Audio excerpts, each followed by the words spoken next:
नमस्कार, आप देख रहे हैं पंजाब केसरी राजस्थान और आपके साथ हूं मैं सौरभ दुबे। भारत आदिवासी पार्टी के विधायक जय कृष्ण पटेल ने राजस्थान की राजनीति में तूफान ला दिया है। बांसवाड़ा के बागीदोरा विधायक पटेल पहले ऐसे सिटिंग एमएलए बन गए हैं जिन्हें एंटी करप्शन ब्यूरो ने 20 लाख रुपए की रिश्वत लेते हुए रंगे हाथ पकड़ा है। ऐसे में चलिए समझते हैं कि अगर बागीदोरा विधायक जय कृष्ण पटेल पर लगे भ्रष्टाचार के आरोप सही साबित हुए तो उन्हें कितने साल की सजा होगी, क्या उनकी विधायकी हमेशा हमेशा के लिए चली जाएगी और आखिर बीएपी के सियासी भविष्य पर इसका क्या असर पड़ेगा। दरअसल इस पूरे घटनाक्रम की शुरुआत होती है 4 मई से, जब जयपुर के विधायक आवास परिसर में भारत आदिवासी पार्टी के विधायक जय Krishna Patel anti corruption bureau के जाल में फंस गए।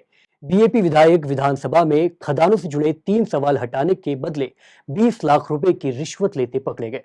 एसीबी के डीजी रवि प्रकाश के अनुसार गिरफ्तारी के बाद वक्त विधायक ने कैश से भरा बैग एक व्यक्ति को दे दिया, जो मौके से फरार हो गया। पूरी कार्रवाई विधानसभा अध्यक्ष की अनुमति के बाद की गई और इसके वीडियो और ऑडियो सबूत भी मौजूद है। बता दें कि बागीदोरा से पहली बार विधायक बने जय कृष्ण पटेल ने 2023 के विधानसभा चुनाव में बीएपी के टिकट पर जीत हासिल की थी। ये आदिवासी इलाके के युवा नेता के रूप में जाने जाते थे, लेकिन अब इस घटनाक्रम के बाद उनकी छवि पर बड़ा धब्बा लगा है। चलिए अब इस पूरे मामले में कानूनी पहलू को बारीकी से समझते हैं। दरअसल इस मामले में विधायक पर भारतीय न्याय संहिता 2023, भारतीय न्याय संहिता बीएनएस की धारा 73 और 316(1) के तहत आपराधिक साजिश और धोखाधड़ी के आरोप बनते हैं। साथ ही भ्रष्टाचार निवारण अधिनियम 1988 की धारा 7 और 13(1) और 13(2) के तहत रिश्वत लेने के पद का दुरुपयोग करने का मामला दर्ज हो सकता है। इन धाराओं के तहत विधायक जय कृष्ण पटेल को 3 से 7 साल तक की सजा, जो बढ़कर 10 साल तक भी हो सकती है, और जुर्माना भी हो सकता है। बता दें कि अगर पटेल को 2 साल या उससे ज्यादा की सजा होती है तो लोक प्रतिनिधित्व अधिनियम 1951 की धारा 8 के तहत उनकी विधायिका स्वतः रद्द हो सकती है। गौरतलब है कि सुप्रीम कोर्ट भी कई बार इस तरह के मामलों में हस्तक्षेप कर चुका है। सर्वोच्च अदालत खुद कई बार स्पष्ट कर चुका है कि आपराधिक मामलों में लिप्त जनप्रतिनिधियों की सदस्यता तत्काल रद्द होनी चाहिए। हालांकि फिलहाल एंटी करप्शन ब्यूरो ने अदालत में अग्रिम न्यायिक हिरासत की मांग की है और जांच फिलहाल जारी है। चलिए अब पटेल पर लगे भ्रष्टाचार के गंभीर आरोप के बाद उनके और उनकी पार्टी का भारत आदिवासी पार्टी के सियासी भविष्य पर क्या असर पड़ेगा वो भी जान लेते हैं। दरअसल बीएपी के मुखिया और डूंगरपुर बांसवाड़ा सांसद राजकुमार रोत का साफ शब्दों में कहना है कि अगर आरोप सिद्ध होते हैं तो पार्टी कार्रवाई करेगी, मगर उनका आरोप है कि ये बीजेपी की साजिश हो सकती है और बीएपी की बढ़ती लोकप्रियता से घबराई हुई बीजेपी की करता धरता है। वहीं दूसरी ओर कांग्रेस नेता सचिन पायलट का कहना है कि राजनीति में जरूरत है कि हम स्वच्छ राजनीति का परिचय दें।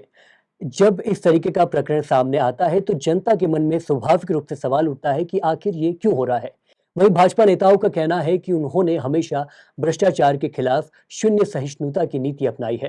कानून अपना काम करेगा और दोषी को सजा जरूर मिलेगी। बता दें कि इस मामले में कई लोगों को एसीबी की कार्यविधि से जुड़े भी कई सारे सवाल हैं। ऐसे में चलिए एसीबी की कार्यप्रणाली को भी समझ लेते हैं।